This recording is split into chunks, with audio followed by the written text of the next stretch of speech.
To another episode of the NJ Show. We're tuning in a little bit late today. It's a bit of a different episode. We've got a special guest on today to give us his thoughts and his thesis on the crypto market and where we are. This conversation is going to be a bit, informal. We're going to have a general conversation about crypto. As always, remember to like and subscribe. You know what the dealio is. I see all the regulars in the chat, so hello, it's good to see you all. And without further ado, I'll introduce Scott Melker. Scott, my bro, how are you doing, man? I'm good, man. I didn't know that I had to give like theses and stuff. I thought we were just gonna like quote rap lyrics the whole time. No, well, you know what? It's kind of the same thing if you think about it. If you think about it, it's kind of the exact same thing. You know what I'm saying? So yeah, man. Look, thank you so much for joining the show. There's a few people that have come in. They're leaving lovely comments and whatnot, all saying afternoon, evening. So wherever you're from, good morning, good afternoon, and good evening from myself and Scott. See some happy people in the chat. So Scott, tell me, man, look, we're in a bear market right now. I'm going to go straight into it. And not waste any time. We're in a bear market right now. And a lot of people want to know, is it the end for Bitcoin? Has the bubble popped, or are we going to ever see another cycle ever again? What's your thoughts, my bro? What I want to hear is a whole lot of people telling me that it's the end and it's going to zero and that there will never be another cycle again, because then I'll know that it's the bottom and it's not going to zero and there's definitely about to be another cycle and it's time to go, right? Those thoughts, like that sentiment, is complete nonsense, man. You know it. I know it. This is just another bear market. It's just another correction. It's just another cycle. And these cycles will happen indefinitely. And they've always happened in every market because humans are predictable, which is to say that humans are stupid and over emotional. And they repeat the same behaviors no matter what. And that's what gives us these markets, right? We were all having a massive like 69K. We're going to 100K circle jerk, which was a top signal. And now everybody's beating it to bottom signals and the bearish sentiment and contagion and inflation, all these things. And the reality is that eventually it'll go back up. I'm not saying I don't even care. Is this the bottom? That's a stupid question. I don't know. I can't see into the future. Is it bottom 10? Is the bottom 7? Is it bottom 14? Is it 17? I don't know. I just know that the next high will be higher than 69K. So I'm buying shit, right? It's pretty 100%, straightforward. 100%. I couldn't agree with you more, bro. I mean, this whole bubble thing, it kind of winds me up. I mean, Bitcoin proves time and time and again, it goes and it makes new all-time highs, and people just don't prepare for the bear market. And I've been mentioning this a lot on my shows, when I do this show during the day. I've been mentioning that, the bear market is the time to build, especially when a lot of people are panicking. Out of the 99% that are panicking, you've got to be in that 1% that is building something, and that's why I like to look at top 10 coins and stuff. And I like to see what they're doing during the bear market. If they're building alongside myself, alongside you, who I'm sure is consistently working hard in the background, as long as they're building, they'll see some light in the next cycle, But a lot of people think that when the bear market hit, there's not going to be another cycle, even though time and again, we see it. But it's just one of those things, isn't it? It is. I mean, you got to build in the bear market. This is the time. It's funny, I obviously have the podcast. So I sat down at Consensus with 36 people in 3 days. Like I recorded 36 podcasts and they were, obviously like across the board in the crypto space. But the one thing that everybody said was, man, I'm really enjoying this bear market right now because we're not putting out fires all the time. Everybody's not panicking about price. We're not trying to like service 1,000 extra customers a minute. We're chilling, we're building, we're planning for the future. So I can tell you, like, certainly at the protocol level, at the exchange level, all these CEOs, all these people, they're actually enjoying these opportunities to sort of chill out in the bear market and focus on what's important, which is like building product. Because let's be real, like most stuff in crypto is not ready for mainstream adoption. Right. No, and so every layer one is a piece of shit at scale. Right. And that's not a criticism. It's just reality. Like Solana, can't even get through an NFT launch without crashing, right? What happens when we bring an entire financial system to a blockchain? Well, everything crashes and dies, right? So you need this time to work on the layer ones and roll ups and all this new technology that's going to allow these things to scale. You also need in a bear market to improve all the UX and UI, which sucks in crypto. Like my grandma's not going to get a MetaMask wallet and save her private keys and fucking go over to Axie Infinity to get her Ronin bridge so that she can get like fished by a Bored Ape or some shit. I don't know. I just threw out as many names as I could say there. But like all of that stuff has to be built when these companies are slowing down and not just worrying about price and customers. So as shitty as this is as a retail investor, as shitty as this is to see your portfolio go down this far, like it's sort of necessary for us to be able to even go to the next level in the next bull market. Yeah, man. No, I couldn't disagree with that. I can't deny anything you said there. The amount of we've got a lot of saturation in the market now, so it's become a lot more difficult. You know, the market, the alt market, especially, very competitive space, very very competitive. And you've got, like, say for instance, if we take the gaming sector as an example, right? You get you have games that are trying to actually do good. Like, you get games that are trying to actually be developed complex manner, and then you get other games which are just trying to rip off, like Tetris and stuff like that, but they're just throwing it on the blockchain, trying to make a token out of it. So there's a lot of saturation in the market at the moment, and identifying the projects that are actually building something. Have you got a few in mind? I mean, for me, Solana is one of the projects which I'm definitely keen on. I think that Yeah, they're I mean, building so hard.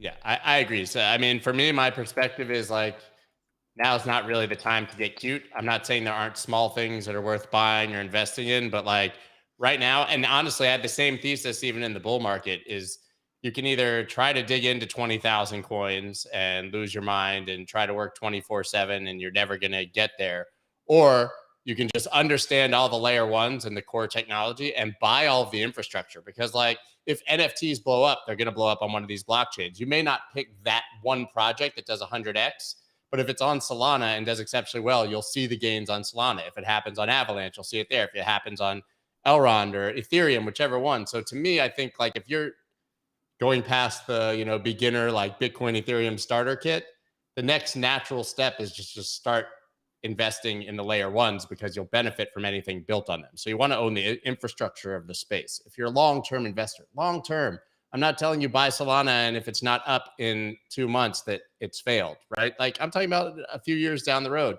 And then after that, like I think you start looking at the polygons and the layer twos of the world. All the things are gonna really help this scale, right? I mean, to me, that's the biggest problem that nobody talks about. And it's the benefit of not being in a bull market. In bull markets, you kind of pressure test all this stuff, right? And you Yeah, realize what works and 100%. what doesn't work. And then you need the bear market to actually fix it so that you don't have the same problems the next time, right? It does, listen, I like Solana a lot. I've been buying it down here for sure. But like, it's a bit concerning that even in a bear market, like it goes offline. This is the thing, I right? mean, it's embarrassing. It's I was embarrassing. talking about this. I was talking about this on the stream. I think it was today or yesterday. Um, the thing with identifying some sort of vulnerability or some sort of issue within a project, I think it's a good thing that it comes out in the bear market, because if it happens in the bull market, you're going to get disgusting price action, right? It's going to pull back heavily. That's just not what we want to see in a bull market. In a bull market, you want to see a working product. You want to see something that is generating more and more traction, right? So the more development Yeah. updates we have, the better. But Dude, in the the bear Ethereum market, merge, we want the merge to happen in a bear market. You know what I mean? Like maybe it'll spark a 100%. bull market, but like we want to work out whatever bugs are coming with the Ethereum Exactly. merge, And I couldn't agree not when more. gas prices are $3,000. You hit the nail on the head. You hit the nail exactly on the head. And for everybody listening right now, I mean, it just goes to show that I'm not the only person saying it, when you've got a product that you have flaws in, if you discover them in the bear market, the issue is not that you've discovered it. The issue is whether or not the team is equipped to fix the vulnerability or issue. That's what's going to determine whether or not the product itself will deliver and succeed in the future. So, I mean, again, going back to Solana, it's not just Solana that I'm talking about. It's all the layer one, Solana, Polkadot, and at the same time, AVAX, and at the same time, one thing that people can't do is they can't connect the dots. So you've got Bitcoin, Ethereum, then you've got your layer ones. What happens when the price of Ethereum goes up and it shoots up like crazy? Well, money goes into the layer ones because they're the new Ethereums. Now, when all the layer ones go up, other tokens like layer twos, for instance, like Matic as an example, they will start going up because it's a scaling solution for layer one. It's going to be much faster, much more effective to use that on layer two. Do you know what I'm saying? So it's all about connecting the dots. And for those that are building in the bear market, if you can connect the dots, You know, it won't just be a case of Bitcoin and Ethereum for you in the next cycle, but it's all about making sure that you can put the story together from here. Do you know what I Agreed. mean? Yeah. 100%. I 100%. I went off on one there. I went off. I'm just too passionate about the No, but subject. like, to your point, it means that whatever allows scale, as I said, is definitely what's going to win in the end. So, like you said, you can connect all those dots, but what then connects all those blockchains? So then you have to start to get excited about interoperability solutions, right? Like, anything that makes these blockchains work together will also allow us to get to scale. You know, a lot of people are fans of like Cosmos, for example, or Polkadot obviously has solutions for things like that. I mean, there's really endless rabbit holes to go down in this space, but I would say that you just want to make sure that you're invested to some degree in all of that infrastructure and sort of the base layers. Awesome. I mean, Dank's got a question for you here, if you don't mind. Up, Dank. He says, any advice on how one would prepare themselves during the bear market? Well, yeah, usually people ask, how should I prepare for the bear market? But unfortunately, it's already the bear market by the time anyone asks that question because they Yeah, never think yeah, yeah, there's going yeah, to be yeah. a bear market, right? And to be honest, though, like a lot of people actually, I think, do prepare for the bear market in their mind or even with their finances, but then just underestimate exactly how bad it's going to be, right? Because, like, not even just crypto people, like, I know a lot of people, only invest the money you can afford to lose, which is the most bullshit statement ever, right? But Nobody like, ever does that. right, right. So, but like, if you're only investing what you can afford to lose, it's what you could afford to lose in a bull market before everything that you owned went down, right? It wasn't just your Mm, crypto, it was your stocks, it was your and before the price of everything went through the roof. What you can afford if you're an average person when gas is 2.50 a gallon versus when gas is $6 a gallon are two very different things. So like, you have to understand that you can't really prepare for a full-on bear market when everything goes completely sideways. So like, obviously, I believe that your portfolio should be constructed in a way where, regardless of the market, you always have a certain percentage in cash. Like, I think for me, generally, portfolio construction is 70% long term investments, 15% for trading and speculating, whatever, and then 15% always in cash. And for anyone who trades altcoins, like against Bitcoin, your cash sort of behaves like an altcoin when Bitcoin drops, right? If Bitcoin goes from 100 to 50 or whatever, cuts in half, well, the value of your 15% in USD just basically doubled in Bitcoin value, right? So it's important to always have that cash there as a hedge against the Bitcoin drops, but also then, of course, so that you have dry powder to buy the dip. So you should always, every couple months, whatever, be sort of rebalancing so that you do always have that cash. You have to have cash. Very much easier said than done, but you have to have cash when it comes to a bear market, or else you're never going to be able to buy the dip. Now, the problem is everybody buys the dip before the dip, right? I bought the dip kept dipping. I bought the next next yeah. dip. Now I'm the dip, right? So, I mean, unfortunately, that's how it generally goes. But I would say that you have to always take profits on the way up. Like the same way you buy the dips and you scale in on the way down, you need to always be scaling out on the way up, at least with those trades, right? The investment part of your portfolio, maybe you just sit on for 10 years, 20 years, 30 years. I mean, it's funny, like generational wealth in markets before crypto ever existed for hundreds of years, like has always been acquired by people just putting shit into assets and waiting a really long time. Right. And so that's why the bulk of your portfolio should be investments. Right. With the idea that you're not going to get rich tomorrow. But like people who like put their money away in the 1950s and are rich now, they didn't need to look at a chart or like an indicator to get They didn't even rich. They have didn't need to charts back trade. then. They Yeah. didn't need to trade their way to wealth. You know what I mean? Like they just put money aside and let inflation do the work, basically, right? You buy assets and inflation makes them go up in price over time and you acquire wealth. And so if you can zoom out and take that longer term perspective, the bear market is really an opportunity, but you have to have dry powder. No, 100%. I couldn't agree more. I couldn't agree more.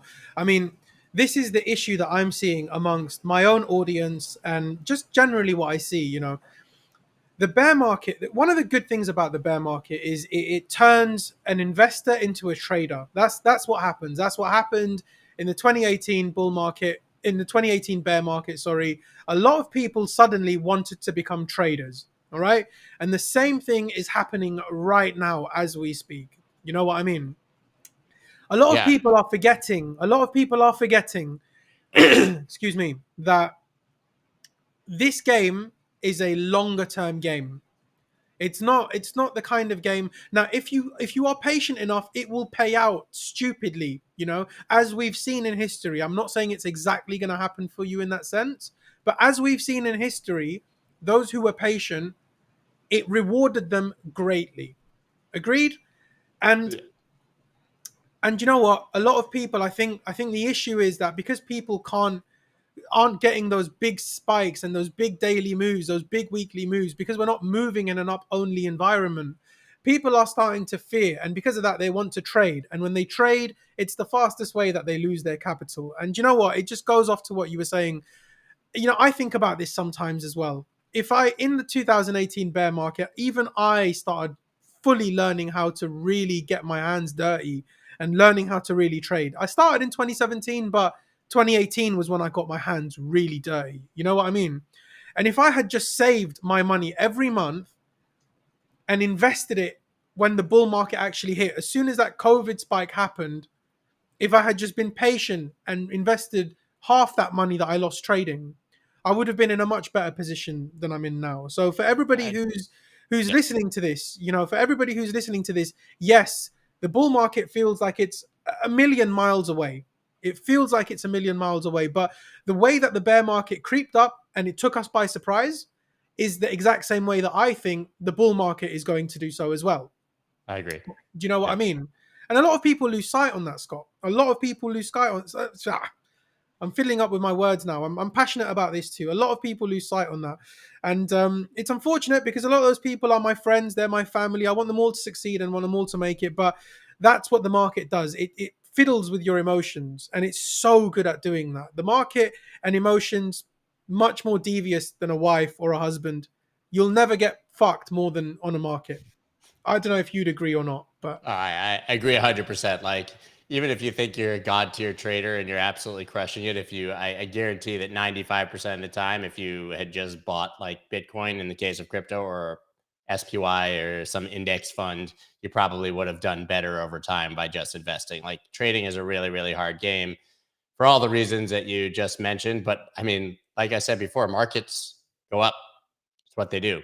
Maybe that's because the denominator is going down, right? I mean, you can make your argument that markets adjusted for inflation have not really gone up that much over time, but that doesn't matter if you actually own things that benefit from that inflation. But bottom line is everything is up to the right over enough time. Like, you know what? Let me. I have a great chart that I want to find here. yeah, Can man, I share pull your up a screen, chart? bro. Wait, Share yeah. your screen. All right. This is one of my favorite things. I made this a long time ago. I made this 2 years ago when COVID hit, right? So this is the Dow Jones from the beginning of the Dow Jones, right? Starting in 1896. And this is basically every single time that stocks were supposed to go to zero, that everything was supposed to die. And every single one, including the Great Depression, if you look, is a great buying opportunity, right? Every single bear market that's ever existed in stocks, if you had hard assets, was an opportunity to buy things and create generational wealth if you had cash on the side, right? I mean, this is literally every single time. I mean, look, COVID was like was a blip, barely existed. The Great Recession, that was terrible. I was there for that. I lost all my money in 2008, right? When I No just way. started investing again after already having lost my money before that. And then I lost it all again in 2012. That's a totally different story. But right, I mean, the dot-com bubble, these things are blips when you zoom out far enough. And the Bitcoin chart is exactly the same, but actually steeper, right? It's up only to the right. So if you can zoom out enough and look at this, I mean, this literally like the Great Depression, look at it. I mean, yeah, it was fucking terrible. It went from 379, the Dow Jones, to 41, right? You're talking about like one of these like Bitcoin style 90% drawdowns. And anyone who bought anything for that 4 years ended up with wealth to hand on to their great grandchildren. Yeah, it's insane. Even I'm looking at this now, and even I lose context on that sometimes. Even I lose context on that. It's it just goes to show. Do you know? I'm of the belief that Bitcoin will return. I believe that its greatness will return. I solidly do. I solidly do, and I think that it will happen a lot sooner than people think. And I don't think that we're going to have another 4 or 5 year bear market. I don't think that we're going to. I don't think that it's going to take longer than 1 or 2 years. I mean, I don't know if you know much about the Bitcoin halving. Do you know anything about the Bitcoin halving? And what do you think? that will play in terms of a role for 2024? Because that's kind of when I think that we're going to start getting movement. Listen, yeah, I'm not a huge fan of it, but like this basically the Bitcoin rainbow chart's kind of famous, but it basically shows the halving cycles, right? Um, I don't use this shit, but like it just is a good visualization of it for anyone who hasn't seen it from Eric Wall. But like, look, I mean, every time you come down to the bottom of blue bands, approaching the next halving, eventually the halving hits and you get this new cycle. And this is sort of that 4-year cycle that everyone talks about surrounding the halving. It's basically played out every single time. And here we are at the depths of it, right? I mean, it's actually only deviated below, I think, one time, Mm. which was literally the day that everything died on March 12th. That's showing March 13th, 2020, right? March 12th Yeah, was the yeah, day yeah, Bitcoin yeah, dropped yeah. below 6,000. We'll never forget that day. And so, I mean, really, when you take a look at it, this is clearly a buying opportunity when you're looking at halving cycles, right? I mean, I have different thoughts on this cycle, particularly. I can only guess, right, and speculate. It's what anyone can do. But there's actually a lot of historical context as to what happens in these situations, just not for crypto because crypto hasn't been there before. But we've had 12 Fed. Listen, I think everyone agrees now at this point that Bitcoin is trading like a risk asset correlated to other markets. It's reacting to inflation and Fed policies, Especially right? the I mean, FNP. Yeah, right. especially the We're all FNP. talking about the Fed, right? And we know and as the Fed reduces liquidity, listen, you print money and people buy shit. You take the money away and people sell shit. It's not that complicated, Yep, right? yep. But we've had 12 tightening cycles since the 1950s for stocks, and 11 of them have actually ended extremely bullish after 2 or 3 years, right? Extremely bullish. Only one, which is the early 1970s, and there was high inflation. It was pretty similar, but only one has actually ended poorly. And of course, then markets ripped after that, anyways, right? Yeah. So 11 out of 12 times that we've had these tightening cycles, what you have is this sort of initial panic, the initial reaction to the Fed being hawkish, the initial reaction to the tightening cycle. And then that just becomes the norm. Everyone adjusts and things go back to normal. And the Fed always ends up printing again. Let's be real, Do right? you know And what? so, That is, do you know what? You've touched on something extremely important there. Extremely, extremely important. And a lot of people don't realize this. So inflation is at the highest it's ever been. Agreed? Yes. We all agree on that because we've seen the numbers. All right. However, however, how did inflation get to that rate? It was the money printer.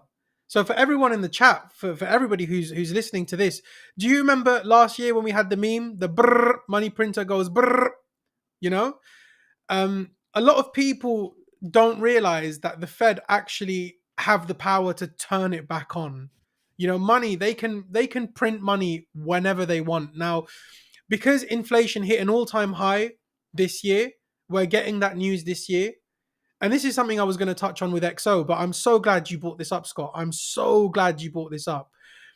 A lot of people want to know, how is the next cycle going to start? If we've got this inflation issue, if we're going into recession, albeit we might have already gone into it, if we're going to have this major recession, then how is Bitcoin going to go back up? How is the S&P ever going to go back up? The Fed can turn on the money printer whenever they want. Literally, they can decide to do it tomorrow and decide we want to print $2-3 trillion. We're going to do it. And we're going to do it over the course of the next 2-3 years. They can do it. They hand out all the money that they want. And as soon as they've done that, suddenly what happens? The stock market starts booming like crazy. What happens? Bitcoin starts booming like crazy. And it's something that's not spoken about enough. And at the same time, it's the exact same catalyst that drove our last bull market. Do you know what I mean? yeah, well, I can get even deeper than that on what I was talking about before with historical precedent. So, like I said, 11 out of 12 times it turned out fine. Eventually, they started printing again, anyways. But there's also even more sort of bullish news, which is that we're in an election year. And in election years, you tend to see these Fed tightening cycles have markets react negatively for the first 3 quarters, right? Which would end basically at the end of September, pretty soon, right? We're just entering into the third quarter, basically. And then it's election time, right? And if there's a recession or if stocks are crashing, nobody gets reelected. And last time I checked, politicians really like to keep their jobs, right? And so you have to expect, or at least with historical precedents, that the Fed will probably take their foot at least off the gas come October, a month before the elections in the United States. And then we'll see markets probably do, even if it's not a new bull market, should do relatively well in Q4 and then Q1 of the next year. That's what's happened every single Fed tightening cycle where there's been an election. This time could be different. But it's happened every single time in the past. You know what? That is major alpha. So look, we've been streaming now for 25 minutes, right? If there's one thing that you guys can take away from that, that would be the one thing in the entire stream that I would take away from it. Seasonalities is another thing that we just never really talk about because the Summer market has, sucks. Summer yeah, sucks. yeah, because the market has been so volatile. So people tend to forget, when we have a bull market or a bull cycle tends to take maybe a year or two to unfold. And when that happens, the amount of volatility we have in the market, people tend to forget what seasonalities are. And now that we've gone back into the bear market and we've quietened down, the volatility isn't as it used to be. People have to get used to the traditional system, and the traditional system is that Bitcoin tends to follow the S&P unless the S&P wants to go up without it. People forget that can happen too. The S&P can go up and Bitcoin might not go nowhere. Now, I mean, there's multiple factors as to what could make Bitcoin go up. I think it's going to be this money printer thing. Do you think that there's any other scenario where like the global macro events could change and for it to help Bitcoin, for it to help Ethereum, for it to help the crypto market in general? Or do you think that we're going to be stuck with the S&P until we get another bull cycle? There's quite a few. I mean, but it's all obviously speculation and conjecture. But first of all, I mean, we've had this sort of high correlation with stocks over the past, 6 months or whatever. But historically, Bitcoin has been largely uncorrelated from other markets. Like I said, right? We've had these sort of bear markets in crypto where stocks have done exceptionally well and crypto is just sort of doing its own thing, right? Victim of the whales, sort of manipulating the market or just wrecking people, right? Which is totally fine. That's the benefit of a free market, is that the people who have the most money can do whatever they want, right? That's the nature of a free market, like it or not. So I think that there's quite a few narratives that could change. First of all, we do have the general global narratives that you talked about, where the S&P would rise. The sort of the election narrative that I just said.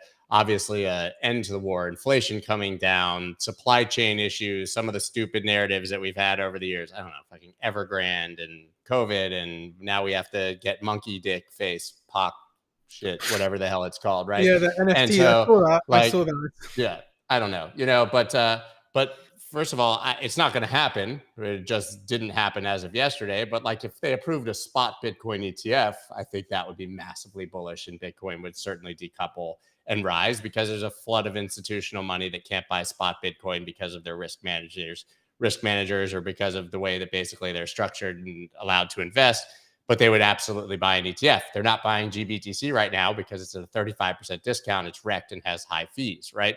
And so there's just really no way for a lot of the huge money to come in. And so having sort of a vehicle to be able to do that would be huge. So I think that would be absolutely massive.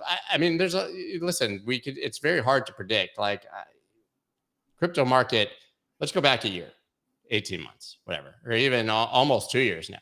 But like, we had basically a bear market, and our catalyst to the upside was something nobody expected. And that was Sailor, right? MicroStrategy bought Bitcoin, put it on the balance sheet, inspired Tesla to buy some Bitcoin, put it on the balance sheet. Square bought Bitcoin, put it on the balance sheet. All we talked about at the beginning of, I guess, 2021 was Sailor was having this conference, and 2,000 CFOs from companies were coming to learn how to put Bitcoin on the balance sheet. And what happened? We had a massive bull market, but what happened? Nobody put Bitcoin on their balance sheet. Nobody, right? Our entire narrative was Michael Saylor, MicroStrategy, institutional adoption, companies putting it on their balance sheet. Well, what really happened? I don't know. Venture capital raised like $20 billion, and it all poured into Web3 shit, which nobody saw coming. It was supposed to be about Bitcoin, and it ended up being venture capital in Web3. We saw DeFi summer and metaverse and NFTs, and all of those bubbles have popped, right? And so it's very hard to predict what will be the next thing. I mean, shit, in the depths of this bear market, you can apparently go download an app and buy some $700 fake shoes and go for a walk, and StepN went up hundreds of times, right? In the depths of this bear market, now we have move to earn as a whole genre, right? Soon we're going to have fucking sleep to earn and breathe to earn and shit to earn. I don't even know what we're going to come up with. No, you're right. Bottom You're line right. is bottom line is everybody wants to know, like, what should I be buying? What's the next catalyst? What's the next bull market? Like, what coin am I going to want to own? Probably some shit that doesn't even exist yet. Right? Bottom line, did you come out of the 2018, 2019 crypto winter being like, damn, I'm psyched, I'm holding XRP and EOS because those are going to be the big fucking movers of the next market? No, it was all this new shit. It was the Solana summer and like DeFi and at the time, like the Aves and all that shit, right? And so like it's important to not get stuck in what you think is going to happen or what the next thing is going to be or what your narrative is going to be, because it doesn't exist yet. It's the beauty of crypto. Like there's so much potential here for the technology that the next thing is like the next bull market will be primarily, I can promise you, the biggest movers will be things that don't exist yet or that you haven't even heard of. Yeah, I totally agree. And that's why it's important to stay on top of these sectors and not on top of projects. And you know what, Scott, it's insane, bro. The amount of things that you say that corroborate with exactly what I say on my streams daily. It feels so refreshing hearing it back. Do you know what I mean? Yeah, of course, man. And listen, it's hard to stay positive and focused and think about past cycles when you're in the depths of this sort of bear market, bearish euphoria to the downside. Obviously, this extreme fear, but like everything's going to be fine, and there's going to be so many new things to invest in and make money. Yeah. And you know what? That is why I wanted to bring Scott on the show for you guys. So for those of you who don't know, Scott Melker has 850,000 followers on Twitter, and he has his own YouTube channel as well. Go and follow that if you have time. And it's not very easy to get Scott's time, but it's good to have. It Scott. Is for you. Thank you, bro. I gotcha. Anytime, man. I'm grateful. I'm very grateful, bro. I'm very grateful. But going back to what I was saying, sometimes a lot of traders or a lot of people that stick with the market, they don't say this enough, but it's going to be okay. Like it actually is going to be okay. It literally is. 2018 was a very, very, very traumatizing experience for people who really rode the 2017 bull run. And you know what? I was one of those people, and I came out on the other side with a couple of scars, but I'm good. And now I'm here with the likes of Scott, and we're talking to you guys about the market. Do you know what I mean? It's going to be okay. And I genuinely think so. I don't genuinely mean it. I genuinely think so. Scott, do you know what? I'll tell you something real quick. A couple of minutes ago, you were talking about potential scenarios that were in speculation, and you mentioned an ETF, right? Now, it's funny that you mentioned that, because this morning, and this is not scripted, by the way, this is the funny thing. This morning, when I did my show, I do a daily show, NJ show. Yeah. When I did my show this morning, one of the articles that I went through was Grayscale. So, you know all about the Grayscale stuff in the past and how they wanted to make an ETF, ETC, ETC, ETC. Now, Grayscale have a $40 billion trust fund, right? And they wanted to turn that into a Bitcoin ETF. But the SEC said no. They said that you don't meet the consumer. What was it? I don't have the article on me now, but it was literally this morning that this article came out. Yeah, basically the argument is that it's not safe for consumers because they can't understand the underlying asset and how it's traded. Right. It's basically bad for consumers, even though GPTC is trading at 35% discount to NAV and is the most broken shit ever with like 2% yearly fees. GPTC is almost, and this is not Grayscale's fault. It's just because it's the only thing it's allowed to exist. But GPTC is like criminal. And if they made it an ETF, it would trade right at NAV. It would be completely safe for consumers. You would know exactly what the price was. It would track spot. I mean, the SEC is so full of shit, man. It's unbelievable. It's unbelievable. Yeah, I couldn't agree more. I couldn't agree more. I mean, the SEC, we had a question earlier on in the chat about XRP and SEC, and I'll bring that up in a little bit because it was actually a decent question. But when it comes to the SEC, looking at it from their perspective, their job is to make it as difficult as possible for crypto to exist and for crypto to thrive. Obviously, the domino effect that is crypto it's not been that simple to sort of contain it, to sort of stop it. Sorry, should I say? But what they're doing now is they're trying to contain it as much as they can, and it's sort of stopping the inevitable, in my personal opinion. But then again, I'm trader NJ and I love crypto, so I'm always going to be biased to crypto, should I say?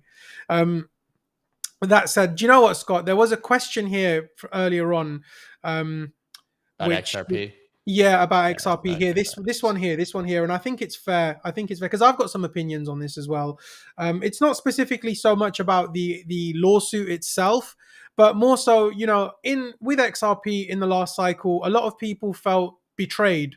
You know, XRP didn't really get a chance to shine the way it shined in the previous cycles. And you know, one of the things that I thought that this was going to happen. I thought that XRP would actually go back to all time high. You know, I thought it would, and I thought it would go beyond that to even $5, but it didn't happen. And it didn't happen. One of the reasons was obviously the SEC lawsuit. It prevented XRP from being able to do anything. You know, now the bear market has hit. The SEC has gone easy on XRP. Now, do we think that XRP can ever go back to all time high in the next cycle at least? Do we think I that it don't. can? I mean, anything can happen. And listen, I don't have a crystal ball. I've said before, so maybe it rips. I have no idea, but I don't see a rational reason why it would. Right. So, I mean, listen, there were valid reasons that regulators disliked XRP.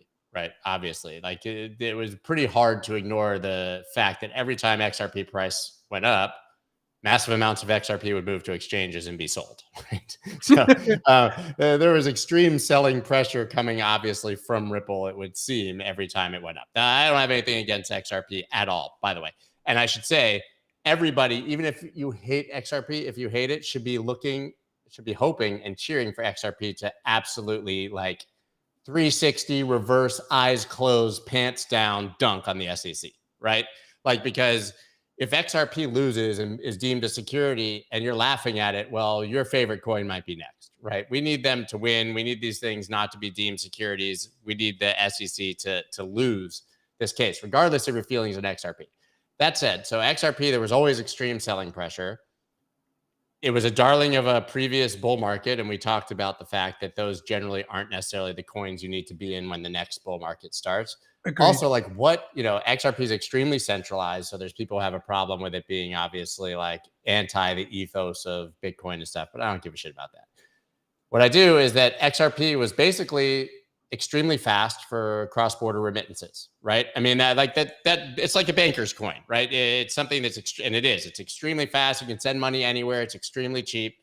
That's amazing in 2016 or 2017, but now you can do that with a stable coin and not even have the volatility of like XRP price. Like, you might send someone XRP and it might be $1 and they might receive 97 cents. If you do that with a stable coin, just as fast, just as easy, with an asset they're The comfortable with, peg which is is there. the The US peg is there. dollar, Yeah.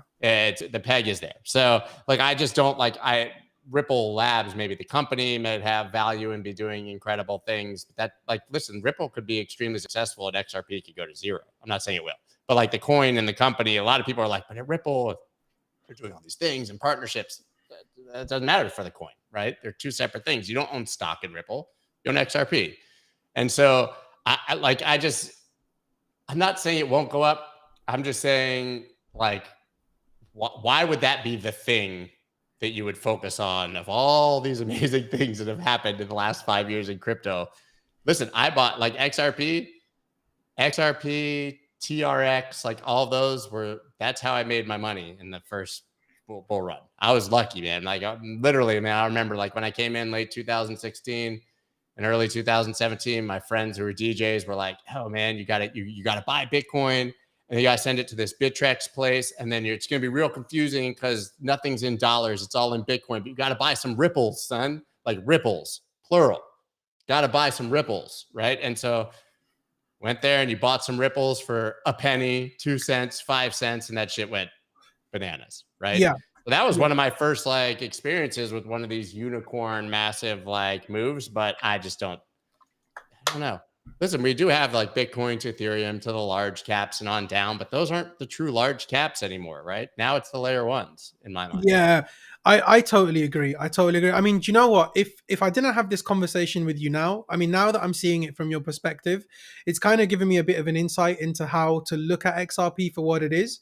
But if I didn't have this convo with you now, I would have thought it would go back up because there is a sense of memeability to XRP. Now, look, we I had mean, that's true for sure.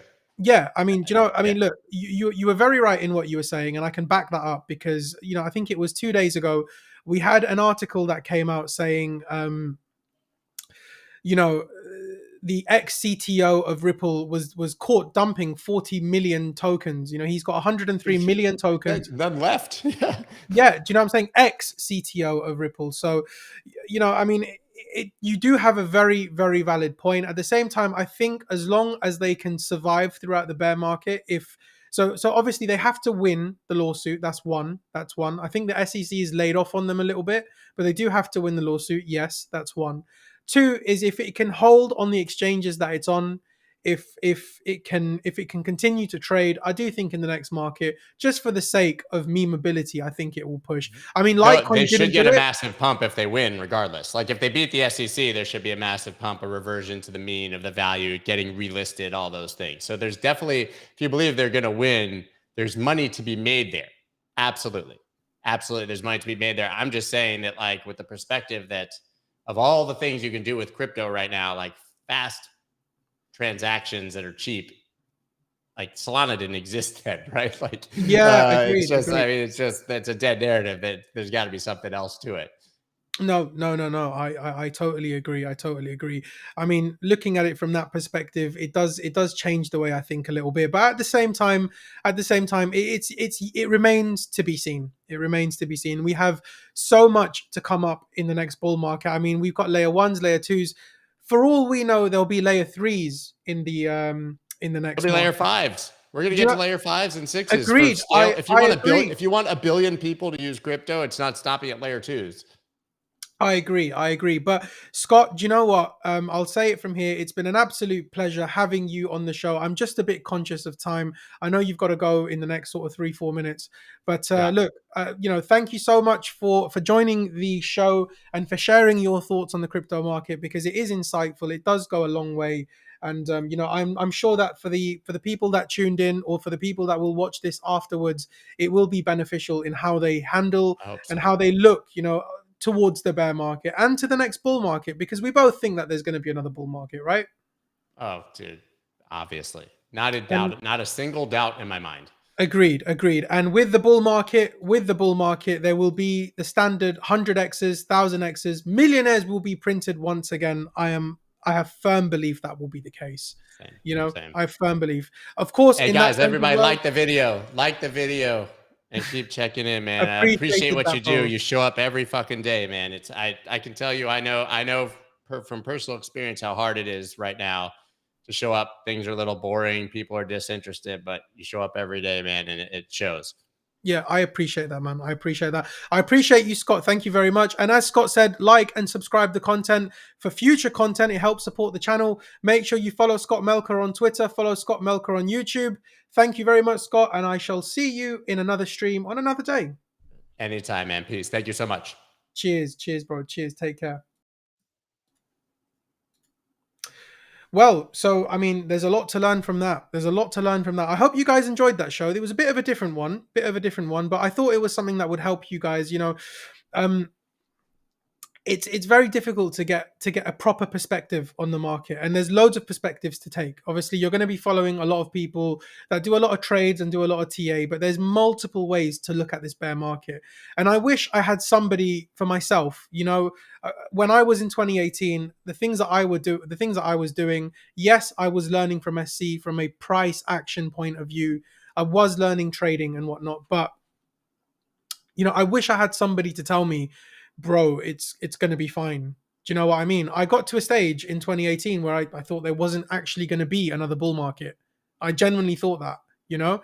But as time went on, I learned more about finance. I learned more about crypto, and I'm here now bringing this to you guys, you know. So look, if you guys enjoy the content, make sure you like and subscribe as usual. I'm going to shoot off from here. I really hope you enjoyed the show, and I will see you tomorrow at 12:15. By the way,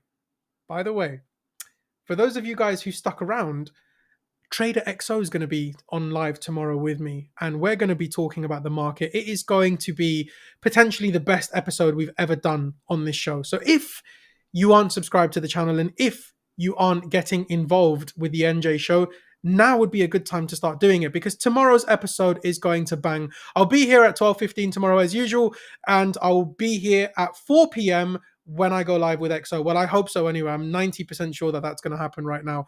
The last conversation I had with him an hour ago or 2 hours ago insinuates that it should be happening. So 90% sure that tomorrow is going to be the best episode that we've ever had on the NJ show. So take care, everyone. Goodbye, like, subscribe, blah, blah, blah, blah, blah, blah, blah, blah, blah. I love you all. See you tomorrow at 12:15. Bye.